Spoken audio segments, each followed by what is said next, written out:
Season 2 of Hard to Believe is a proud part of the Cage Club podcast network. You can find this and other great shows at cageclub.me. The complete Season 1 archive is also available at hardtobelieve.me. This show is now available on YouTube. Just search Hard to Believe Podcast. You can email me at john@cageclub.me. We're on Facebook at Hard to Believe Podcast. And you can follow me on Twitter at ProbablyRealJB. That's ProbablyRealJB. The show is written and produced by me. Tsar Nicholas II, Nicky to those he loved, was Russia's final monarch, the last of a family line that had ruled Russia for centuries. The 1905 Bloody Sunday Massacre, which would claim the lives of anywhere between 100 and 4,000 people, depending on who you ask, gave rise to the governing body known as the Duma, and it would, in retrospect, also cement the inevitability of the fall of the Romanov dynasty. Following the events of Bloody Sunday, the Tsar wrote the following in his diary, quote, "A terrible day. There were serious disturbances in Petersburg as a result of the workers wishing to reach the Winter Palace. The troops were forced to open fire in several parts of the town. There were many killed and wounded. Lord, how painful and how sad." It would be difficult to find 4 sentences that would better capture the seriousness of the moment, the pitiful nature of Nicky's personality, and his disastrous inability to meet the moment as needed. 12 years later, Nicky, his wife, the Tsarina Alexandra, and their children would all be murdered in the dead of night at the order of Vladimir Lenin. The murder of the Romanovs was horrific and savage, but not politically arbitrary. Bolshevik control of the country remained in flux, and a pro-Tsarist military resistance proved difficult to stamp out. The First World War had made the family politically toxic, and no allies were available to pull them out of Russia and save their lives. The Bolsheviks could not allow the direct Romanov line to continue to exist, even in exile, if they stood any chance of uniting the country and avoiding perpetual civil war. But it wasn't a good look. The murder of children never is, and with no physical evidence of the family's death, people began to wonder, what if the children didn't die? What if we were just led to believe they died? After all, can anyone really be so cruel as to murder a roomful of innocent children, royalty or not, just because it was politically expedient? No, the children must be out there, somewhere, in hiding, waiting to be discovered. It was an idea that played directly into the Bolsheviks' hands. So directly, in fact, that it may well have been their idea all along. I'm John Brooks, and this is Disinformation, a hard-to-believe special series. Part 2, The Mysteries of Grigory Rasputin and Anastasia Romanov.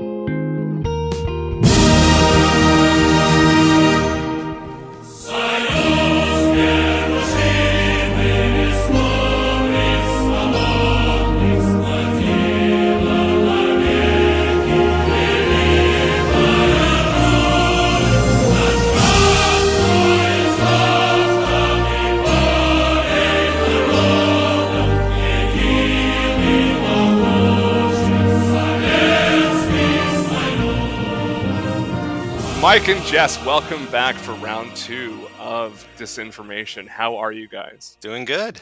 I'm so excited to be back and talking about other crazy shit. And just for the record, I'm the actual Mike. I am not an imposter. I'm the real deal. Oh, well, there is some doubt about that. But DNA tests will one day prove it to be true or not. All right, so for those of you who are just tuning in, if you have not listened to the first episode of Disinformation, go back and do that. We will be bringing up a lot of the things that we talked about in that episode in this episode. So for the sake of context, for your own benefit, listen to that one first. That's why it's called Part 1. And this is its natural sequel, Part 2. So today, guys, we're going to talk about the other side of this coin. The first episode was largely about the pro-Tsarist disinformation campaigns that worked in favor of maintaining the Romanov dynasty and in opposition to the leftist movements that were trying to overthrow it or bring about a sort of new secular Russia. Today we're going to be looking at the formation of the reverse side, and how anti-Tsarist movements and anti-Tsarist propaganda started to kind of inform how the Soviet Revolution would unfold, and the tricks that the Soviets, especially Stalin, would end up using in order to sort of cement and entrench his own power. So we're going to be focusing on two figures in this episode primarily, two people who are in the sort of orbit of the Romanov dynasty, the youngest of the Romanov daughters, Anastasia, and the Romanovs' spiritual advisor, for lack of a better term, Grigory Oh, Rasputin. warlord. I'm not gonna go much further with the Russian pronunciations. I will go with the anglicized Rasputin for the rest of this episode, for the sake of easiness. But these two figures are both figures that have kind of deliberately crafted disinformation campaigns around them, and they have this kind of mythos that doesn't have a relationship to reality, but nonetheless has taken on sort of the dominant narrative in the history of both of these figures. And the reason why sheds a lot of light on the fall of the Romanovs and the beginning of the Soviet Union. So last time we talked, we had mentioned at the end of the episode, we mentioned the animated movie Anastasia, which I think is actually a really telling portrait of how both of these characters and both of these figures left the world of realistic history and entered into the world of sort of the semi-conspiratorial but sort of pop psychology of the Western world. Now, Jess, I know you're a big fan of that movie. Did you get around to watching it, Mike? So I actually didn't get around to watching that version. I watched the 1956 version, starring Ingrid Bergman and Yul Brynner. Yeah. Because I just assumed that might be a little more historically accurate. And then, I could hear about the cartoon version coming here on the show and sort of could do a comparative thing. So give us a brief rundown then, before we get to the cartoon, of the Ingrid Bergman version of the story. Okay, so Yul Brynner is General Sergei Pavlovich Bulnine. That's the best of my pronunciation, and he knows that basically, starting at the beginning of the movie, there is no real Anastasia out there. He's like looking for a specific person. He finds Ingrid Bergman, who plays Anna. She's suicidal. She's insane. She's a maniac. She is portrayed as like a loon that has like been just released from multiple asylums, sort of spinning this yarn that she's Anastasia from time to time, things like that. And Yul Brynner's like, this is our person. This is our girl. Like, we're going to take her. We're going to transform her. They basically like, clean her up, teach her how to walk, all this kind of stuff. But all along, she like exhibits these weird traits that maybe she is actually Anastasia, and people are starting to like question if she actually is Anastasia. They actually get her in front of the Empress at one point. At the end of the movie, she agrees to meet, and she starts talking and like spinning these stories and stuff, and the Empress totally falls for it. And then at the end, Anastasia and Yul Brynner just disappear. They just vanish. They just run away. There's no explanation as to like where they go or what they're up to. And the Empress just has to like kind of tell everybody, well, her final word is, I'll just go out there and say the play is over, and just like reveal that it was all a hoax. So I didn't get what I was expecting out of it. It's way more of just sort of like this melodrama, something that like I kind of feel like I've seen 100 times before. Nothing aside, like nothing very specific to Anastasia except for like the name and like it took place in Russia, I guess, like France and Russia. But that was basically it. So that story is hews pretty close to the historical narrative, with the exception of that it sort of flirts more openly with the idea that maybe she was, maybe she wasn't. But in general, it's it's a pretty standard dramatization of what actually happened, and the story of how Anna Anderson came to believe she was Anastasia, or at least convince other people that she was Anastasia, and carry that narrative with her for the rest of her life. We'll talk more about that towards the end of the episode. Okay, so that is pretty close. Like if you're gonna do an hour and 40 minutes, like Americanized version from 1950s, that's like okay, right? Like they got Yeah, a yeah, lot of yeah. it. It's pretty close. I mean, part of the problem with it is that it was made before the story was over, and Oh, whoops. so no, and that's sort of the issue, is that Anderson didn't die till the mid '80s, and the conclusions about who she actually was were not finalized until after that. So yeah, we'll get back to that, but let's talk about the animated movie, which I think is also useful in that it is a good representation of the imaginary Anastasia and the imaginary Rasputin. So Jess, you are an expert on this particular film, this timeless documentary. Yes. Um, Give us a rundown. Yeah, so I actually just watched it again this afternoon. And while I was watching it, I think so the story is still kind of the same.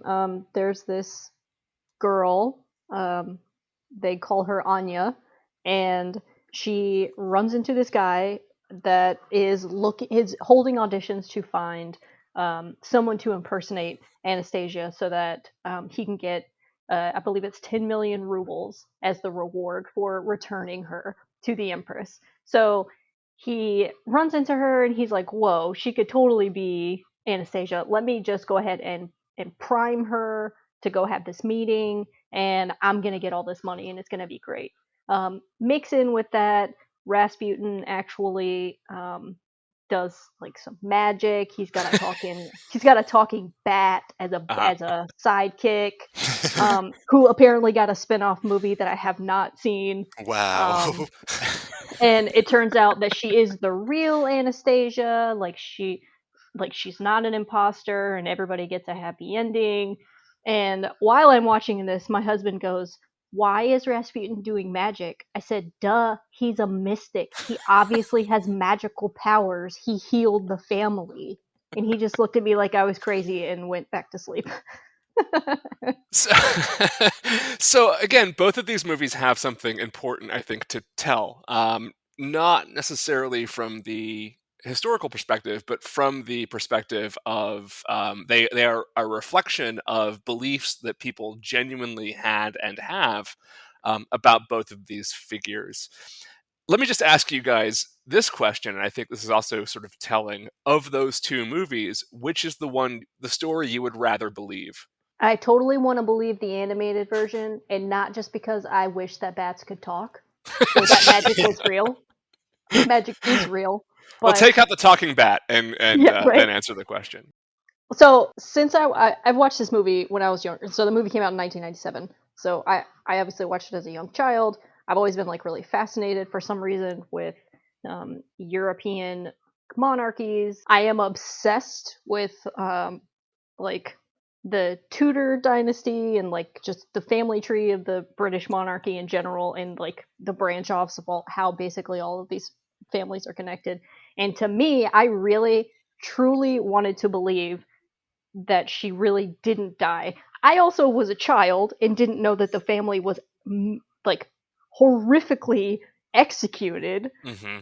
Like to me, I'm like, oh, they just died. Like they don't explain that part in the movie Yeah, they skipped that clearly. part in the They movie, just like right? completely skip over the fact that they were all put in a room and completely executed. Yeah. Yeah, so I totally wanted to believe that she was alive. Yeah, it's crazy how the cartoon skips over her trying to jump off a bridge at the beginning of the movie I watched. It But does skip over a lot of important details. It's true. um, Yeah. it's a tough call. Like, sure, I would love to believe the remarkable coincidence of her actually still being alive and them picking her out of a billion people, right? Like finding her in a crowd and being like, you're actually are like, or even better, like finding a person, grooming her to be someone you know she isn't, and then her turning out to be that person is like an amazing story. Like I would love that. Like it's almost King Ralph. Like it's almost like, Hmm. like the entire royal line is gone. We've got to go overseas to find the next heir, and we've got to groom him the way we want him to be. But I also kind of prefer the sort of con artist film, like the whole kind of idea that they know what they're doing is kind of a lie, and most people around them know it's a lie too, but they want to believe it so bad that they're willing to accept it, and they're willing to sort of fool themselves into believing it in some way. And it's just sort of like, I don't know, I like that more. There's something a little more tragic, a little more believable, I guess, about her not being the real Anastasia. And I kind of like that, that legend of it too. The idea that we might never know. Like, that's sort of cool too. Like, I would rather it be like that than a definitive, it's absolutely her. There's just something better about the lore of it than having a definitive answer. Tune in next week on Unsolved Mysteries. Well, it's just remarkable too, like how much this story has sort of found its way through modern storytelling. Like, this is Huntress's origin in Birds of Prey. Like, she came from a very wealthy family that was executed. She somehow managed to survive, and then she comes back 15 years later to, like, stake her claim in her fortune and stuff. So, like, parts and bits of it were so familiar to me, I didn't even realize. Well, and then there's also, I mean, Black Widow in the Marvel comics is a Romanoff, and there's a sort of Yes, deliberate, sort of wink and a nod to that sort of legacy in her character. Okay, so for this episode, guys, I have provided some visual aids for you to help kind of tell the story as we go along. So that includes a bunch of family trees that I know Jess loves, Yep. including a untangling of the complicated family tree of Nicholas II and his ties to the other sort of ruling families of the time. So we'll get to that in a second, but I want to first point out the geography of Russia. And one of the things that I think a lot of people who don't know much about Russia just kind of assume is that, like, they see Russia as this enormous landmass of a country, and just kind of assume it's sort of all sort of spread out, right? that there's cities everywhere. And the reality is that Russia is like the Stegosaurus of countries, right? Like, there's this tiny head where everything happens, and this enormous body where there's just nothing. And the majority of Russia is nothing. Moscow itself is pretty European. I mean, it's pretty well centered in the far east of Europe, but it's not far from other European capitals. Neither is St. Petersburg. The big landmass of Russia that nobody lives in is basically Siberia, where there are a couple of disparate cities and population dense areas, but for the most part, it is a giant barren wasteland. The country of Russia is twice the size in terms of area as the U.S., and its populated areas basically account for, like, New England and California, and that's about it, right? So one of the things, like, when we're telling the story to understand is that it seems like it would be a good place to hide, but it's really not. Like, it's not as big as people think it is, mostly because nobody lives in most of it, and most of it really is sort of in the more towards Europe than towards China, for example. The second map that I'm showing you there gives us a couple of locations that are important for the story, namely Moscow, which is the one with the star, of course, St. Petersburg, and Ekaterinburg, which is where the story ends. And that is literally on the border of Russia proper and Siberia, which is divided by the Ural Mountains, and Ekaterinburg is just to the west, on the western sort of border of the Ural Mountains. So when we talk about the Romanovs in Siberia, that's what we're talking about. They weren't sort of off into the coldest, darkest regions of Siberia. They were in the part of Siberia that is closely abuts the rest of Russia. The next thing on that is a family tree, first of the Romanov dynasty, and then of the relationship between Nicholas II and George V and some other people, and I'll get to that in a moment. The Romanovs themselves were one of the most successful ruling dynasties in history. They ruled for 300 years uninterrupted, with one minor exception to that, actually, which I can talk about in a second. But Peter the Great and Catherine the Great being probably the two most well-known and most successful rulers in that line. And the only reason that the Romanovs ceased ruling as a dynasty was not because they were taken over by a new dynasty, but because the entire dynastic order was overthrown and murdered. So, this is a monarchy that would still be in power today were it not for the revolution of the Bolsheviks. Now, the one exception to where you can quibble over whether or not it really is still the Romanovs is Catherine the Great. So Catherine the Great deposed her useless emperor husband Peter III in another great story that I'm not going to tell today because it's too long. But she would end up ruling Russia for 34 years, which made her one of the longest running ruling Russian empresses or emperors in history. Now, she married into the Romanov family, so she wasn't technically a Romanov herself, but theoretically her son Paul, who took over from her after her death, was. However, that also might not be true. So Catherine was known to not be especially fond of Peter, but was definitely very fond of men. So whose son Paul really is a point of contention for a lot of historians. It seems actually pretty unlikely that he was genuinely the son of Peter III. So thus not actually a Romanov at all. So, if you don't count that factor, they still are an uninterrupted dynasty that lasts for 300 years. Now, in the last episode, we talked a little bit about some of the previous emperors who had some issues, namely Alexander II, who was the one who was assassinated by leftist militants. And then he was followed by Alexander III, who's the father of Nicholas II, who was, had a pretty stable reign, was certainly a lot more authoritarian. He rolled back a lot of the liberalizing policies that Alexander II had put in place. But in general, he was good at his job, right? And this is what distinguishes him from someone like Nicholas II. So Alexander III died prematurely in his late 40s. And Nicholas took the throne at the age of 26 in the year 1894. So Nicholas was born in 1868. 26 years old, he becomes the Tsar of Russia. Now, there's a lot of reasons why this was always going to be a disaster. Everybody agrees basically about Nicholas II is that he was a really good dad, good husband, and just an absolutely shitty emperor. He was just really bad at his job. But remember, his job wasn't the one he chose, right? And this is the problem with hereditary rule, that when you choose leaders based on who their dad is, right, it's not a great method of picking the right person for the job. So Nicholas came to power. He's 26 years old. He's in charge of this entire empire, and he doesn't want to be emperor. He's not good at it. He doesn't know how to do anything. He doesn't really care to. He just wants to basically raise his family and hang out with his wife, who we'll talk about in a second. But that ultimately is his problem. His problem is not that he's evil. It's not that he's corrupt. It's not that he rules with an iron fist. It's that he doesn't know what he's doing and doesn't really care. He does, however, really, really care about the position. He cares about the monarchy. He cares about the country.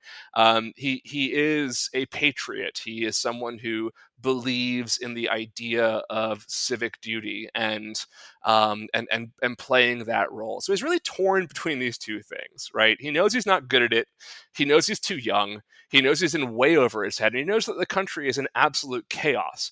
But at the same time, he feels like he has to do what he has to do. And that's sort of, that's sort of his job.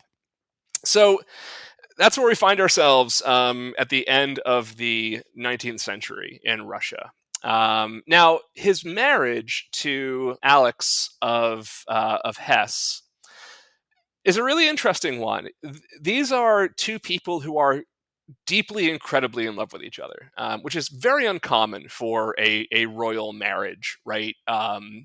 And I think the equivalent to it today is like a Harry and Meghan, and we know how that's working out, right? There's a reason why royal families don't use marriage as a romantic venue, right? That it's used for simply forming alliances and that sort of thing. Now, Alex was a perfectly reasonable royal marriage. She herself was the granddaughter of Queen Victoria. Nicholas himself was also indirectly related to Queen Victoria. I'll sort of untangle this family tree in a second. Anyway, he meets her in 1894 when he goes to the wedding of Alex's brother and falls immediately in love, and the feeling is mutual. And he asks her to marry him, and she says no. So the reason that she says no is because she is hesitant to convert to Russian Orthodox Christianity. And if you become the Tsarina of Russia, it is part of the job requirement. You got to be part of the church. So she kind of hems and haws about it, and she is ultimately talked into it by, or rather, sort of forced into it by Kaiser Wilhelm, who is her cousin and also the grandson of Queen Victoria. So they're both directly in the Victorian line. So Nicholas already, like, he's married into the Victorian dynasty. He's part of the Romanov dynasty. Like, on paper, he is very much, right, a highly prestigious figure. Now, he was also very, very close to his cousin, George V, who would be King of England. They were very similar in age. I've actually put a picture of the two of them together on here, down on the second or third page there. If you guys look at that, on the left is George, and on the right is Nicholas. Wow. And people thought they were twins. That was sort of the joke among them, is that people said you look less like cousins and more like twins. And I think you can see in that picture that that's pretty spot on. They had a really sweet, endearing friendship, and ultimately that friendship would end somewhat tragically. And we'll get to that story a little bit later on. But okay, if we go back up and look at how the two of them are connected, so they are not, or rather, Nicholas is not a direct descendant of Queen Victoria. Nicholas's mother was Princess Dagmar of Denmark. George V's mother was Princess Alexandra of Denmark. King Edward VII, who's the father of King George V, was the son of Queen Victoria. So his father, George V's father, was directly connected to Victoria.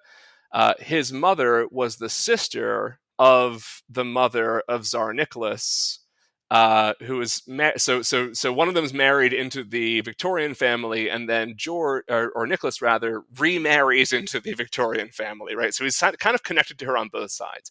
So his connection to George V, he's like cousins with him, both as a direct blood cousin and also sort of a cousin-in-law through his wife Alexandra.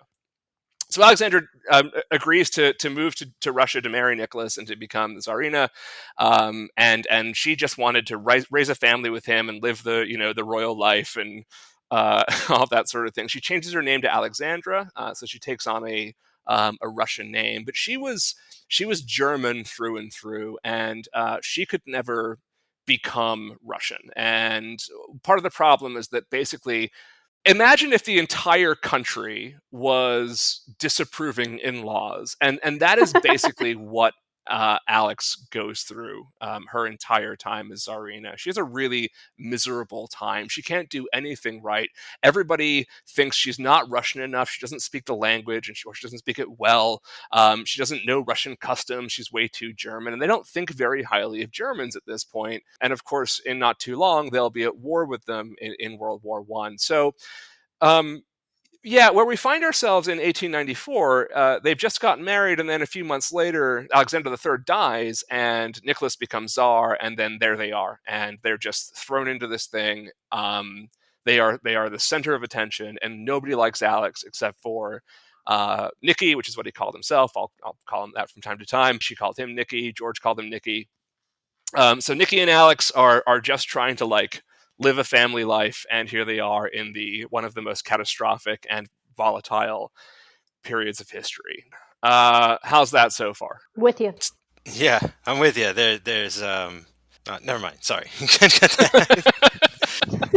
It's a lot to take. I mean, there's nepotism. There's slight incest. I don't know, really. Yeah. It's crazy, the connections. Like the way they're really sort of trying to tighten up this family. It's like a mafia almost. Holocaust. If you take the various royal families of Europe in the 19th century and just like print them out and just like try and draw some lines where they all overlap, it really is insane. It is It's Charlie, right? It's that meme of Charlie from It's Always Sunny. There's so much overlap. It's really remarkable how well kept it was, like how closely tied together. Frankly, that's probably one of the reasons that all of these ruling families lasted so long, because there were so many revolutionary movements and so many revolutionary ideas, as early as 100 years before that, right? The American Revolution, for instance. One of the reasons that they were able to sort of keep power was by not expanding the family out very far. It's pretty incredible. So, nobody likes Alex. This is the problem. Now, the other problem is what's going on throughout the rest of the world. As I said, Nicholas is really bad at his job, and he is bad at his job at the worst possible time. And what's so fascinating about this story really is that, I think this is true of a lot of great historical stories, but all of the pieces sort of line up perfectly, or you might say imperfectly, right? Exactly wrong, it might be the way to say it. There are so many factors in what led to this story descending into doom. It's almost, I hate to use the title of my own show, but hard to believe sometimes, right?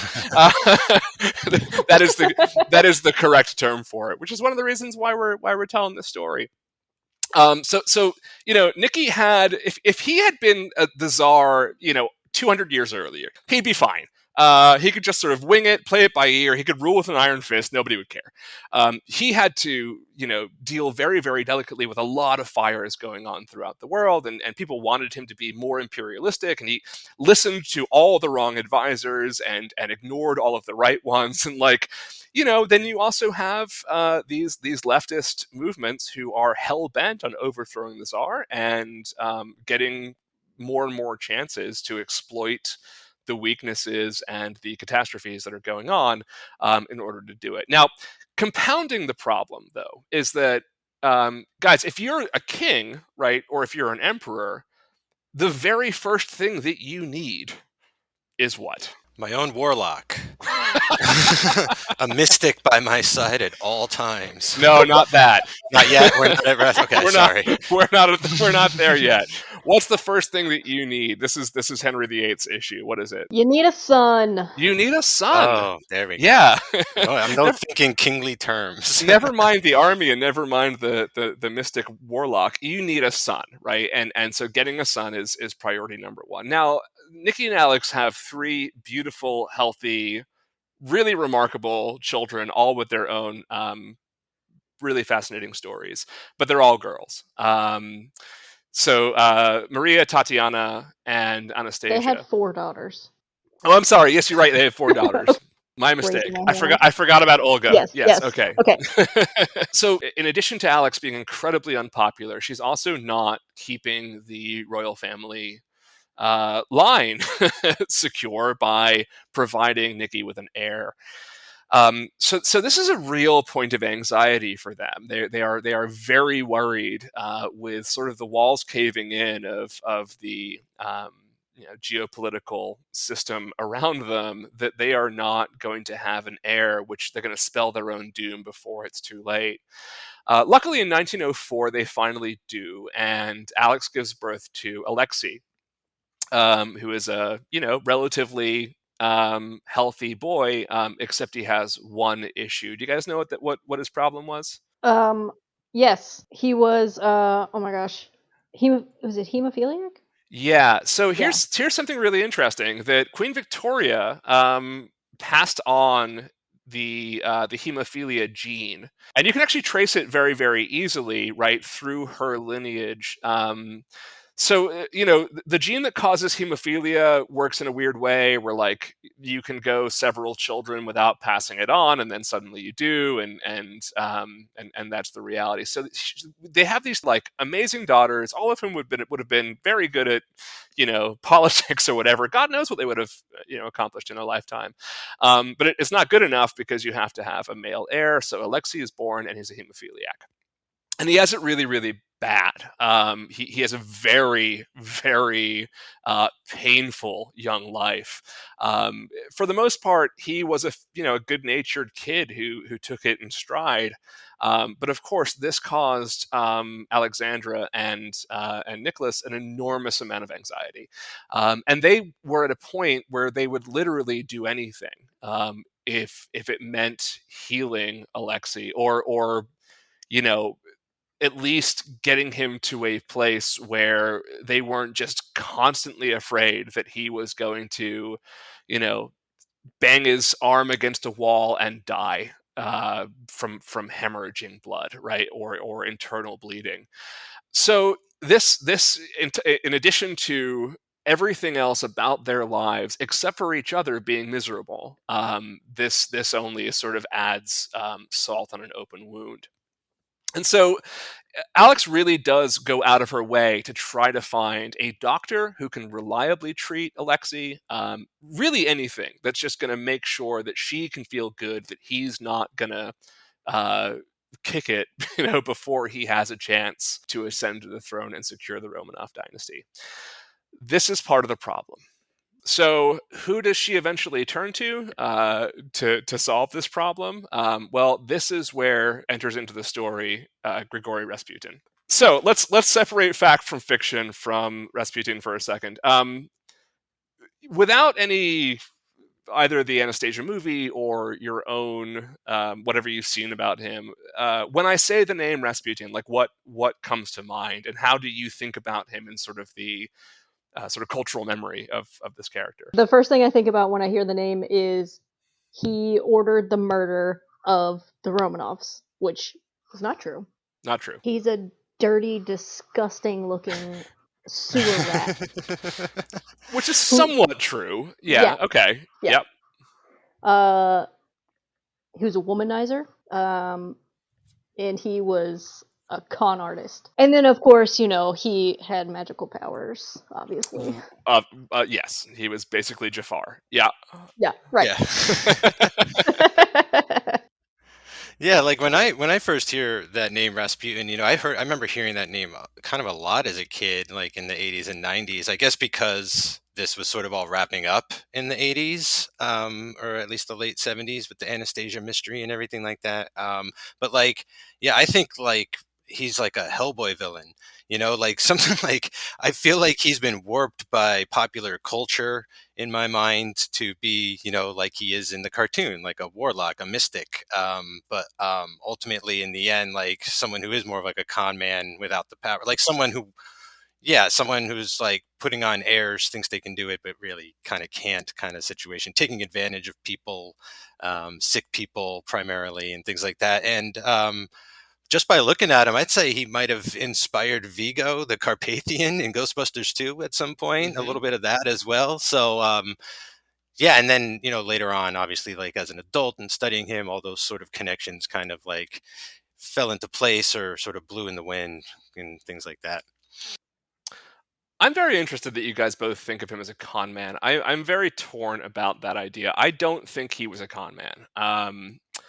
I don't think he was necessarily an emotionally or mentally stable person. And I do often compare him to explain him to people to sort of a Joel Osteen of his day, um, in that he was much more of sort of a prosperity gospel, right? Kind of entertainment preacher than he was a con man. I mean, I think of Joel Osteen as a con man as well, but I think Joel Osteen is a lot worse than someone like Rasputin, because I think Rasputin really did believe in his own ability. And I think that's what sort of makes him distinct from a lot of the genuine grifters of kind of his ilk. Now, there's a lot of things that we think about Rasputin that are out of context, and I think that the historical context of him and what he was doing and why it wasn't as weird then as it seems now really does matter. But also like the look, the all black with the long beard, right? That was just the look of the Russian Orthodox Church. Like the elders of the Russian Orthodox Church, like that's how they disappeared. It's part of sort of the garb, right, of that order. And while he wasn't himself a Russian Orthodox priest, he certainly got his kind of spiritual training and his spiritual identity within that tradition. So he is someone, he had a very striking face. He had very, very striking eyes. I mean, those are absolutely features of him that can't be faked. I think we overemphasize the beard part of it, and I think there's an element of sort of anti-Semitic rhetoric there as well, which if you look further down on the document I shared with you, I compared some of the anti-Rasputin propaganda with some traditional Soviet anti-Semitic propaganda. You kind of see the connection, right? That there's just something that they're sort of, he's not Jewish, right? But they're hinting of the sort of the trope of evil that exists within his sort of mystique. So who is he? He's born in 1869 in Prokofskoye, which is a town just kind of outside of Ekaterinburg, which is again just over the Ural Mountains in Siberia. So he's from Siberia. He's from the countryside. He's not from the far flung regions of the Siberia. Gulag. He's not from. He's not from the Gulag. He's not from like the like the tundra the permafrost, right? Yeah, that part of it. So he's not completely removed from sort of broader Russian civilization.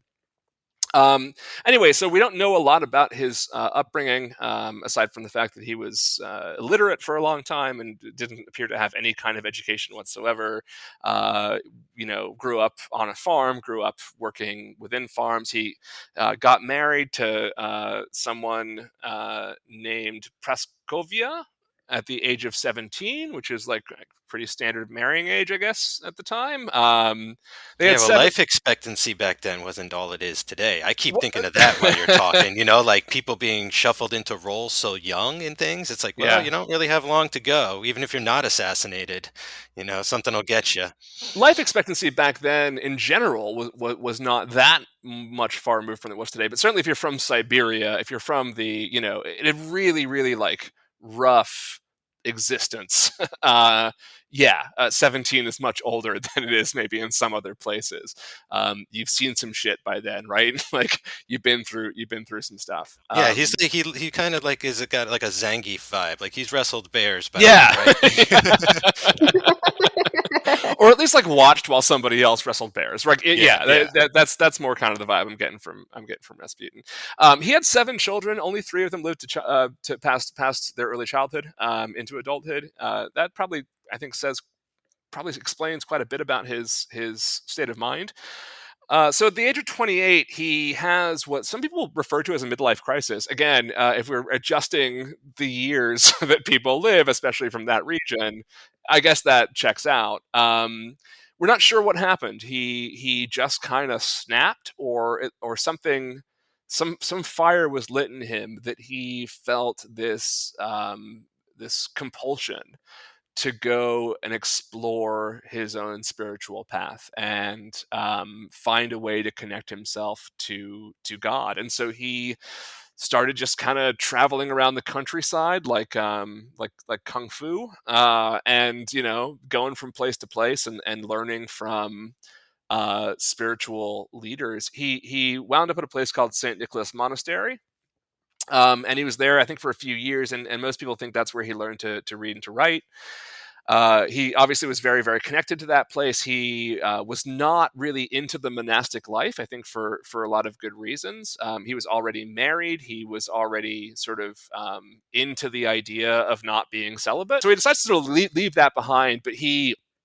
this is really important to the story. This is something that most people miss. He took up a kind of a sex-only asceticism. You guys know what I mean by asceticism, right? Like that's not a term that's only in my world, is it? I know it's a very religious studies term, but some of your other listeners may not know. So why don't you elaborate just for their sake? Well, go ahead then, Mike. You tell me what it is. Could you please elaborate for my sake? I'm so glad Mike said it. So asceticism is the the spiritual practice of self-denial. It can take on a whole bunch of different forms. There's like extremist asceticism where you like whip yourself and like sleep on Oh, okay. hard floors for, spiritual purity. Like that's the shit that Martin Luther was doing.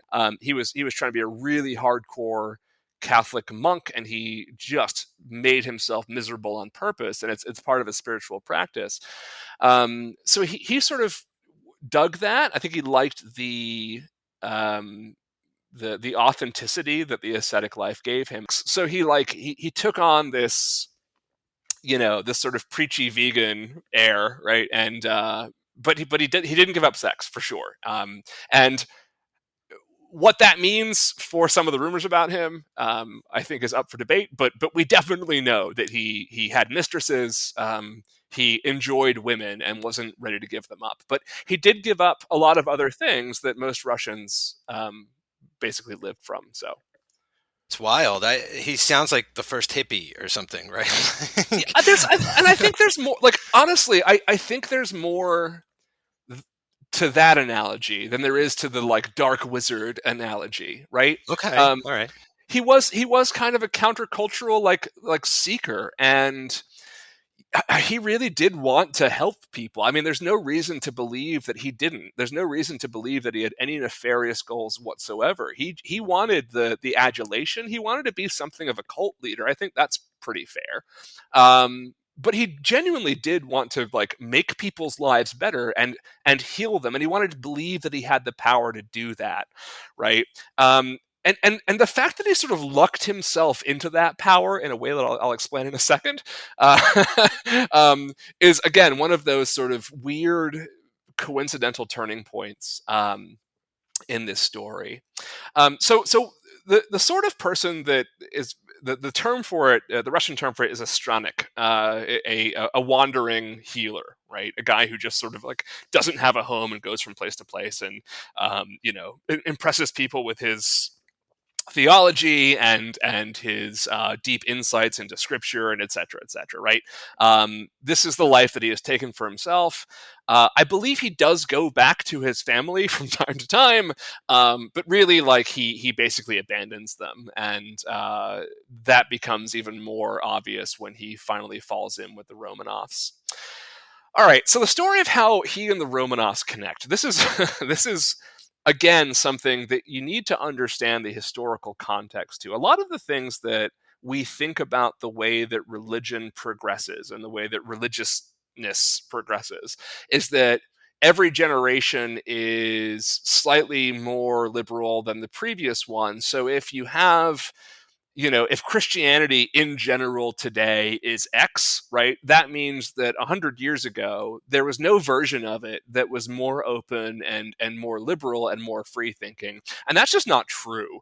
In fact, the 19th century was a huge time for sort of a complete rethinking of a lot of the Christian theological traditions that a lot of us take for granted. So like in America, we had the spiritualist movement where, there was this whole sort of wing of Protestant Christianity that believed they could talk to ghosts. And it was huge and really important to American history. And like Sojourner Truth was one of them. Like it's it's not this like fringe weird thing. It was very much a mainstream sort of thing. And a lot of people, respectable, high profile people, are exploring different and new ideas. One of them is a movement called Theosophy. And Theosophy has its origins in a Russian theologian who she ended up going to the United States and sort of starting this new religion. And Theosophy is basically this weird sort of quasi occult slash every religion in a blender.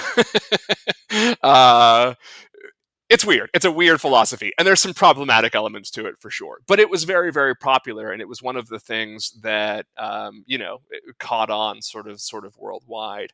So a person like Rasputin would have been, when he arrived in places like Moscow and St. Petersburg, would have actually been someone who a lot of that people that we consider sort of upper crust people would actually have loved to talk to and get to know and pick the brain of, and would be very entertaining at like salons and that sort of shit, right? And this is how Rasputin gets famous. This is how he catches the attention of people in power.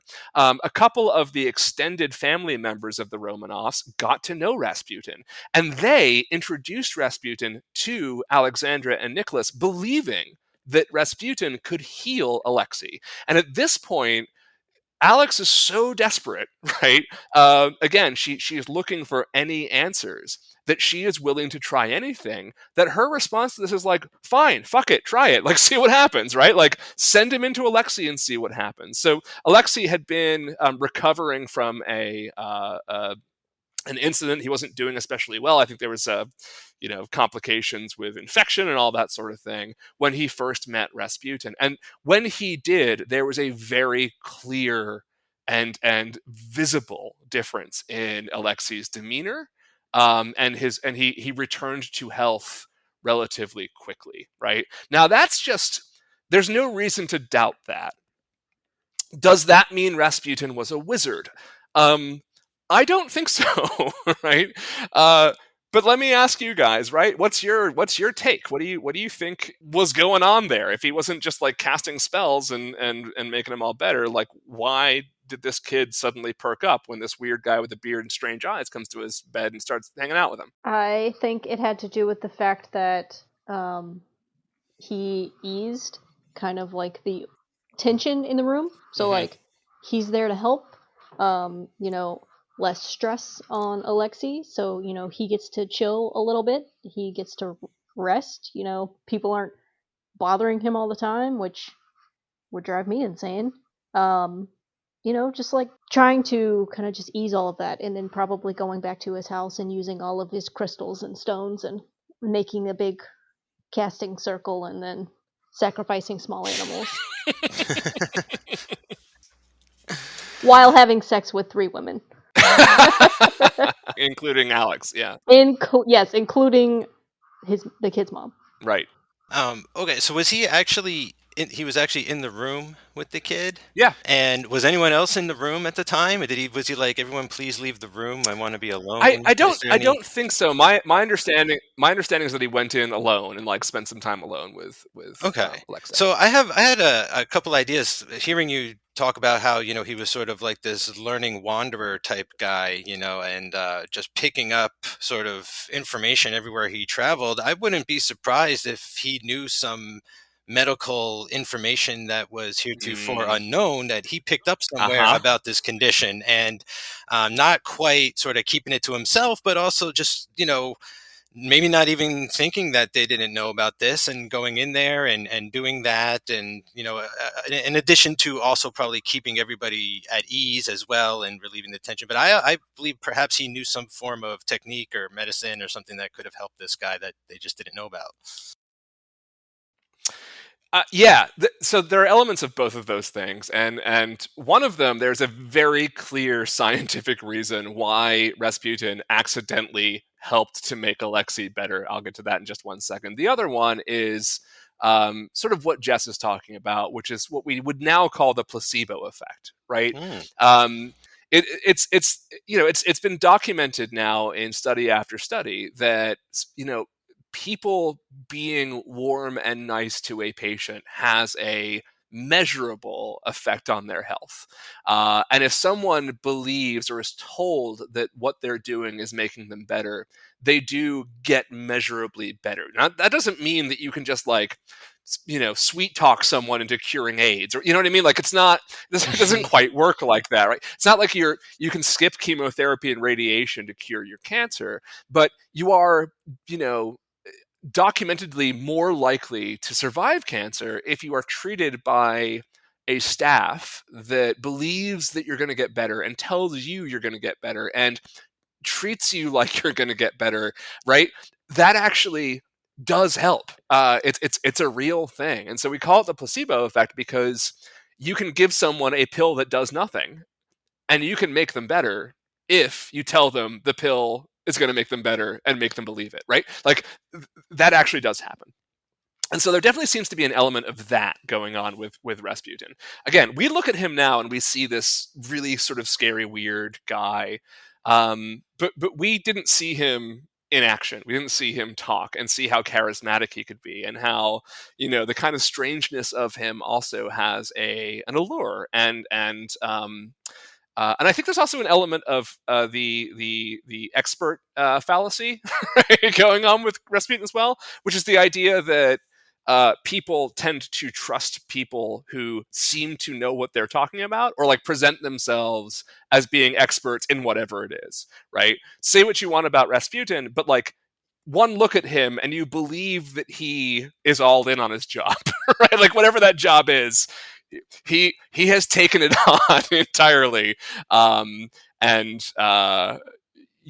you can see how that would play. Now, the other part of it, Mike, one of the things that convinced Alex that he was the real deal was that he was away somewhere, and I think he was traveling back to Siberia, and Alexei had fallen ill again, and she contacted Rasputin in desperation, right, wanting his guidance and his advice. And what he said to her was, "Tell the doctors to stop treating him, and he will get better." Right? And they did, and he did. And here's why. Do you know what the cure-all wonder drug? And it's not like leeches, right? What the cure-all wonder drug was at the turn of the 20th century that everybody was using for everything? Leeches? Not leeches. Still not leeches. Damn it. It's something pretty common today. People take it all the time. Tylenol. Aspirin. What does aspirin do? It thins your blood. Wow. If you're a hemophiliac, aspirin's not good for you. But they didn't know that at the time. They didn't know, right? And I don't know if Rasputin knew it either. I think maybe he just lucky guess, or maybe, as Mike suggests, he found out something the doctors didn't know somewhere along the line. Who the hell knows? But somehow he was like, tell them to stop giving him aspirin and he'll get better. And he did, right? Because that's a really bad idea for someone who's a hemophiliac. So whatever was going on there, like that was the moment that Alex was like, I will do whatever you tell me to do. I will follow your every dictate. I believe you are speaking through God. I believe you're a prophet. And this would prove to be disastrous, right? That decision to allow Rasputin to basically be her by her side at all times, and essentially become part of the Romanov family, was an incredibly bad idea. Not for any like rational reason, but for the reason of public perception. If you look at some of this anti-Rasputin propaganda, I'm going to kind of explain where that comes from, and this is part of that disinformation campaign. Now, Jess has alluded to this at various times, but the big slander against Rasputin, not the magic, not the like ability to hypnotize people, not the desire to like take over the Romanov dynasty.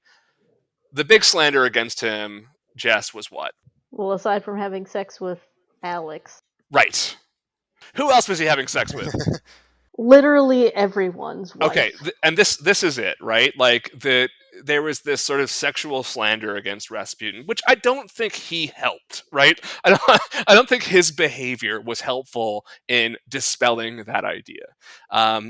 Again, there's no way to document how true some of the more sordid rumors about him are, but like he liked women and he was incredibly charismatic and he was famous, and so like that's what you're gonna do, right? He's a dude who likes to have sex, and like that's something that he did. Now he's like a celebrity now, right? So like, everyone wants to be with the celebrity too. So you could see that coming in, maybe jealousy because people aren't around him and they want to be with him. Like absolutely, yeah.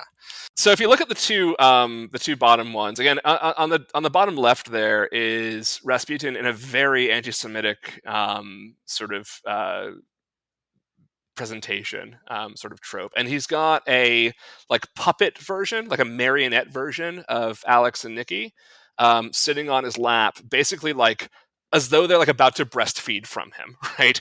And so this was a not a sort of subtle way of, first of all, dismissing the leadership of Alex and Nikki, but also basically like showing that Rasputin was really in control, and he was basically like their mom, right? They relied on him as a child does a mother.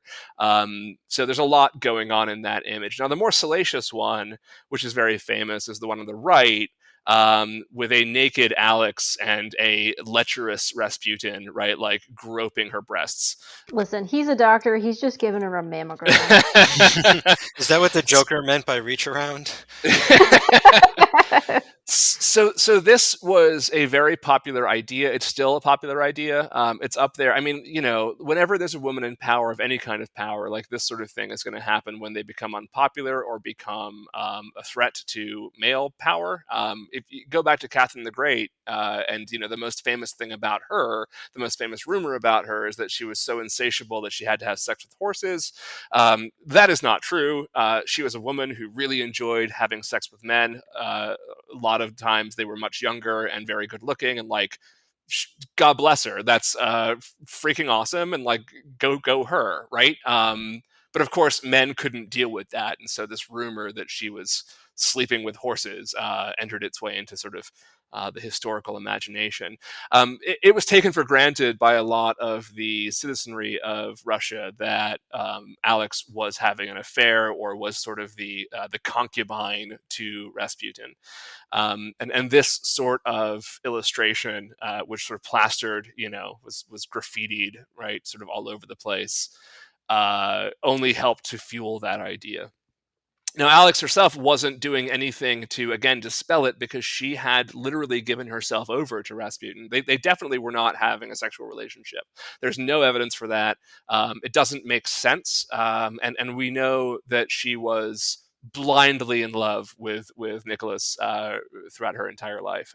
So it's nothing more than, a disinformation rumor, but it really helped sort of make things so much worse, right, for the Romanovs, who at this point are only concerned with the health of Alexei and nothing else, to their great peril. So Rasputin, over time, as he sort of, he's always in the palace, even when Nicholas is away, either in a military campaign or diplomatic work or whatever it is. He's always there, and so the assumption is that he basically is in control of Russia, and that's an assumption that is held by the leftist revolutionary types. And the general sort of anti-czarists on the ground, but it's also a perception that is held by other czarists, people within the orbit of the Romanov family, within the orbit of the royal family, who view Rasputin as a cancer, something that has to be dealt with, or else it will be the doom of the family. And that's actually how he ends up meeting his end. He's not assassinated by the populace. He's not assassinated by the people who hate the Romanovs, because they would rather just assassinate Nicky first. Like, they hate him, but they hate them all, and they right, they don't hate him as much as they hate the actual royal family. The death of Rasputin is a very famous event, with a ton of bullshit surrounding it, right? So, okay, let's skip to that story. Now, there was a couple of attempts on his life over the final years of his life. In 1914, he was stabbed by a woman named Chonya Guseva, who, the rumor was, again, because it was just the rumor, that this was a scorned lover of his, right? Who's like a obsessed fangirl or something, and like, if I can't have you, nobody can, sort of thing. And that doesn't seem to have been the case. It seems like she was a political radical, who was put up to it by a anti-czarist group. Anyway, that failed. He survived that, which only added to his mystique, right?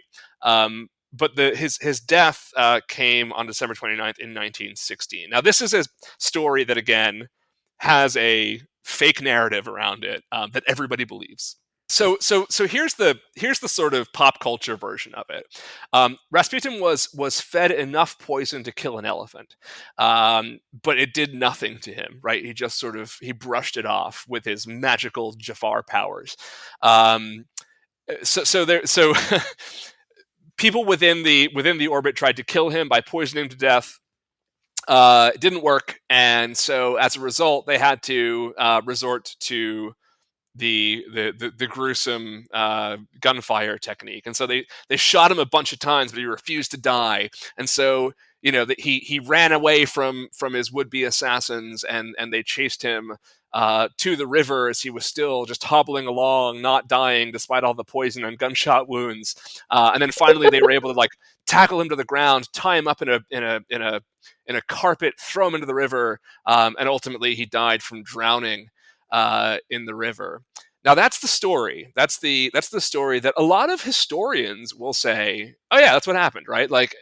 It's complete bullshit. It's obviously bullshit, right? First of all, you have to believe in magic to believe that that's true. You have to legitimately believe that Rasputin was magic, and nobody should believe that. That shouldn't be your first instinct as someone who is looking at history, right? But it's fucking crazy for how many people that is their first instinct. They're like, "Oh yeah, that makes sense. He was that weird wizard guy. Sure." I believe this story. He was the one wizard that actually existed in all of humanity. Yeah, Rasputin, of course. Yeah, but it's funny, John, because that's exactly true. That's what I thought growing up. He was. They lured him into a room and they poisoned him and they stabbed him. They hung him. They drawed and quartered him and disemboweled him, and he still was able to scream his final words. But none of that's true. Yeah, and there's always further embellishments to it, right? Over time, it's they tried lasers. It's It becomes the aristocrats. Yeah, they lit them on fire, and then So here's what really happened. Well, okay, I'll start by saying this: we don't know what really happened, but we can take some damn good guesses, right, as to what really happened and why that story entered into the popular imagination. So the assassination itself was planned by the Grand Duke Dmitry Pavlovich and Prince Felix Yusupov, who were again part of the dynasty. They had a skin in the game, so to speak. So what's interesting here is he's not denying that he murdered Rasputin, right? He's not trying to get him. He's not saying he shot first. He's just making this story whereby Rasputin is a much more impressive person than he really is. He's making the story not so that people believe that he was innocent in the murder of Rasputin, but rather that the murder of Rasputin was this crazy magical event which proved that he was Jafar, and proved that his spell over Alex was not one of a genuine faith healer, but of a nefarious black wizard. Right? What the forensic evidence suggests is simply that Rasputin died from a gunshot wound to the head. And that's it. And all the rest of it is just complete fabrication. So the idea that he ate poison-laden cakes and drank tons of poison-laden wine and refused to die, and then they had to shoot him a bunch of times, and then he still didn't die, and then they had to drown him in the river. No, what happened was he showed up at the house, they shot him in the head, they put him in a blanket, they threw him in the river, and he died. That's it, right? End of story. But the fact that he made, but the only narrative that we have of that night was Yusupov. He's the only person who's ever been asked what happened, and he's the person who planted that story, right? So he told everybody how Rasputin died, and he made the whole fucking thing up because it's very, very clear, right, what really happened. He lured him there. He didn't want it to seem like he was just this defenseless dude. He needed to make him sound like he was magic, that he had all these powers. He needed to add to the mystique because that was the way that he got people on his side, right? And he believed that if he was able to do that, he could maybe garner some favor with the public.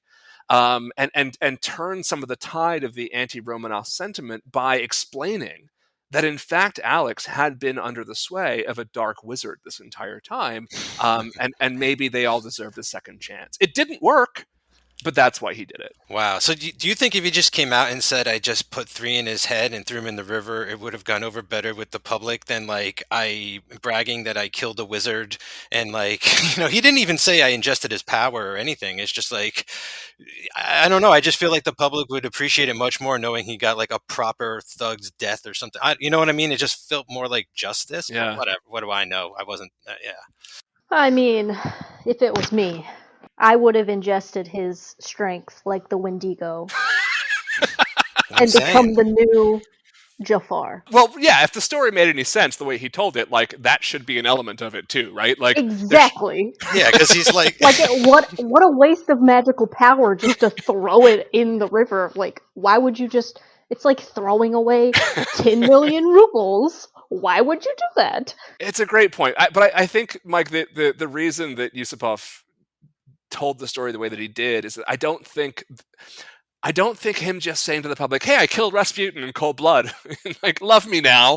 I don't think that would have gone over well because, again, yeah, they hated Rasputin, but they hated them more, right? So you oh, had to okay. make it you had to sort of sell the story that it somehow you had rid the family of the thing that made them evil, right? Well, regardless, it didn't work. What ended up happening was, Rasputin ended up having his legacy and his mystique further cemented, and it only looked worse for the Romanovs. It only looked more like, oh, so you're telling me the whole time Alexandra has been hanging out with a dark wizard. Like, oh no, that's not what I'm saying. It just, there was no way of doing this in a way that was gonna pay off. I think Yusupov's calculation that Rasputin was doing nothing to help the stability of the royal family. I think that's perfectly valid, right? I don't think he's wrong, but this wasn't going to help. And what he ended up doing was just murdering somebody for really no good reason,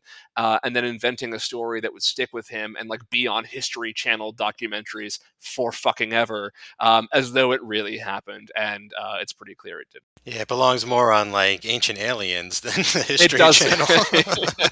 or like Wizards of Russia. I don't, what the fuck ever. I don't know. That'd be a great show.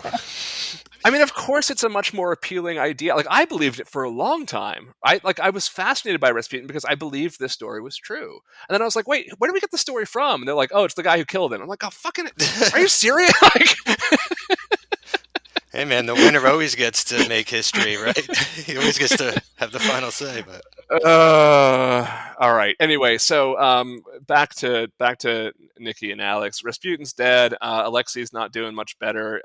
Nobody really thought that he was going to make it to adulthood anyway. And that's probably true. Of course, we'll never know because the whole family was ultimately murdered, or were they? and with his condition, not to get like too gross or whatever, but like, can he procreate? Like, would that seems kind of life threatening for a guy in his condition. Yeah, it's a good question. I'm not sure what the effect that would have had on him long term. I don't think he would have made it to an age where that would have been relevant. All right. It was really bad. I mean, like, and I'm a parent. I can understand what she is like as a parent. Never mind being a Romanov. Never mind being an empress. As a parent, I understand the lengths that she went to, and I find that really relatable, right? And it's this part of the story that I actually am deeply sympathetic to both of them. So he's like, he's Mr. Glass, like, just in modern terms, right? Yeah. Exactly. Okay. Yeah. Except instead of his bones breaking, like, it's internal bleeding if he walks the wrong way, and yeah. It's bad. All right. So anyway, the years that followed the death of Rasputin would be incredibly eventful, and not for good reasons. So Nicholas, going back to 1905. Actually, we should go back to the day that he was coronated, for sort of a preview of the unending series of disasters that would be his reign. On his coronation, a couple years after the death of his father, when he officially became the Tsar of Russia, there was a lot of poverty, especially in, again, the outer regions of the Russian Empire. And basically, what the royal family did was arrange for a bunch of, for lack of a better term, carts full of sandwiches to be rolled out to the poor of Russia, starving and barely able to get by. And this would make them love the Romanov dynasty and love the new Tsar and Tsarina and their families forever, because look at how generous they were. And, it meant well. But unfortunately, like, it led to two things. First, people getting basically run over and running over each other because they're all fucking starving. And so people got trampled to death. And it was a horrific scene. And to make it worse, the Tsar and Tsarina were basically, like, driving through the crowds, like, waving to people and being all happy and cheery, like, not caring that people around them were, like, dying, violent, horrific deaths for no reason. And the impression was that they were just cold and heartless, but the reality is, like, they had no idea what was going on. So they were sort of upset that the crowds weren't as big as they maybe should have been, but that was it. And so that's the only hint that they had that anything was amiss. So this is where things started with them, right? Like, again, it's this parade of misfortune from every angle for these two, and it only kind of gets worse. So after all that happened, 1905 comes around, and there is a accidental peasant uprising again, where a lot of people die for no reason at the Winter Palace.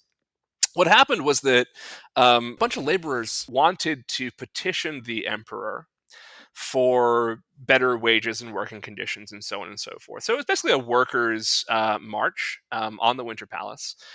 It was going to be peaceful. It was going to be like they just arrive and they just demand an audience with the emperor, and like, he's a nice guy, so he was going to like talk to them and see what he could do, and everything was going to go great. Here's the problem. He wasn't there. He wasn't at the Winter Palace at the time. And so we have this protest that arrives, and they're like demanding to see the emperor. People are like, you can't, he's not here. And they don't believe him. And then the person who's basically in charge is like, oh shit, what do we do? I guess we'll just start shooting everybody. And that's what happens. And so it just turns into this massive, just bloodbath of these protesters who wanted reforms. And frankly, like, had Nikki been there, it probably would have gone very well. It's really hard to say exactly, but they turned on him badly because nobody knew that he wasn't really responsible for that. And then that sort of hardened him to their cause as well. But yeah, so a bunch of like goobers fucked up and shot everybody. And this led to the 1905 revolution, which I talked about in the last episode a little bit. But what that did was set up what's called the Duma. And this turned Russia into effectively a kind of constitutional monarchy. It retained the Tsar's powers. He sort of had the final, sort of ultimate veto, right, in policy. But a representative Congress was set up, right, to represent the people. And so it was the first move that Russia really took towards modernizing, really ever. I mean, they had existed to that point as though they were in like the 15th century, right? It was a very medieval feudal society, and it was the first sort of shot at modernizing. And Nikki was basically on board, but he grew increasingly, again, adept at trusting the wrong people and listening to the wrong advice. And he grew a little sort of weary and a little bit paranoid, and the relationship between the emperor and the Duma began to fracture pretty heavily over time. So that was a problem, and of course that also just didn't make people any more sort of gung ho about the Tsarist regime in general, and things began to collapse. Now, to make things worse, again, the Germanness of Alex begins to become important in the 19-teens when World War I starts, and of course Russia is allied against the German Empire, so there's a traitor in their midst. Nikki being in charge of the military operations of World War I is also a dreadfully bad idea because he's no idea what he's doing. He gets millions of Russians killed.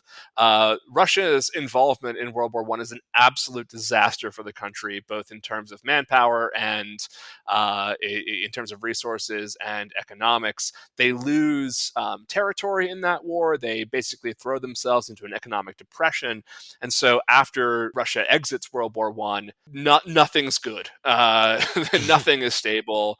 It's a disaster, and they are basically at the end of their rope. They have nothing left to fight for. Right? They are clearly powerless. They are clearly despised by everybody. In 1917, the October Revolution and the February Revolution occur. These are the two major Bolshevik victories against the Tsarist regime, and this begins the march towards the Soviet Union.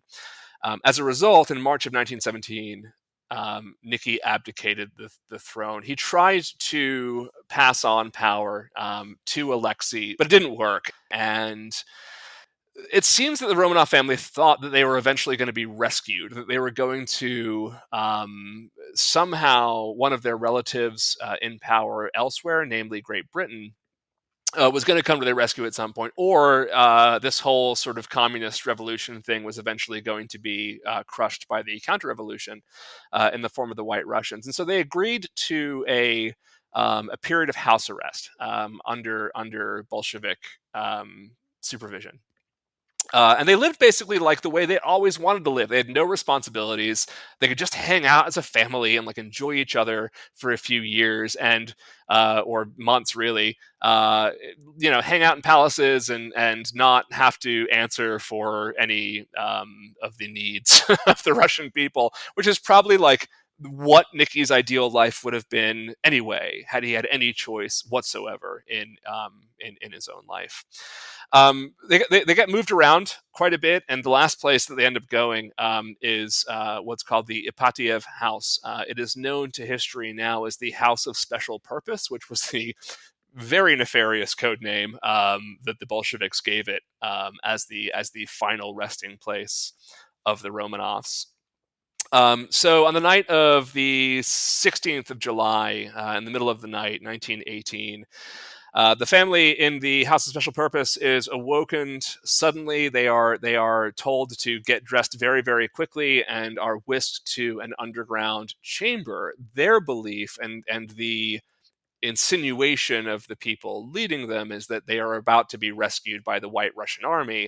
They had a reason to believe that because the White Russian Army was actually winning a number of counter-revolutionary battles and encroaching on Yekaterinburg. And so they thought basically that they were bringing them to a tunnel where they would be able to escape and go into the custody of the White Russians and then eventually be whisked off to Britain. In fact, that was never going to happen. And while Nicky had pleaded with George V, who again is like his brother, his cousin that he's very, very close to and loves very dearly, pleaded for him to accept the Romanovs in exile in Britain. George wanted to at first, but Parliament basically said to him, it's not happening. These people are too toxic. There's way too much of a political landmine here to do this, and so we can't. And George had to basically ignore his beloved cousin, who is basically his twin brother, right? And let him die. And that's ultimately what happened. And so they are brought to this basement, and then they are read their death warrant as they think they're about to be saved. And the Tsar is shot. He dies pretty quickly. The rest of the family is not so lucky. The person leading this execution was a guy named Yakov Yarovsky, who is the reason why we know what really happened, because he never really recovered from the trauma of having to do this, even though he was a communist soldier. They didn't die instantly, and guns were jammed, and they